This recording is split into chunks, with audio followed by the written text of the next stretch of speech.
Hello guys, today I'm going to show you how to buy skins in Counter-Strike 2. So first, open up Steam and go to Library. Now here, click Counter-Strike 2 or find it on the navigation bar on the left side of the screen and click on it. You will see a navigation bar on the middle part of your screen. Find Market. Click on it. And then here, you will have access to the community market, which you can buy a lot of skins, keys, and cases. So you can sort by name, or by quantity, or by price.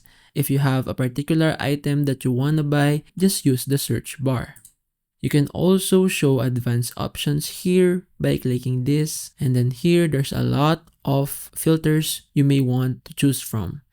You can filter out the collection, the professional player, sticker collection. You can also filter the quality and the category to find skins that are very good. And basically that's it.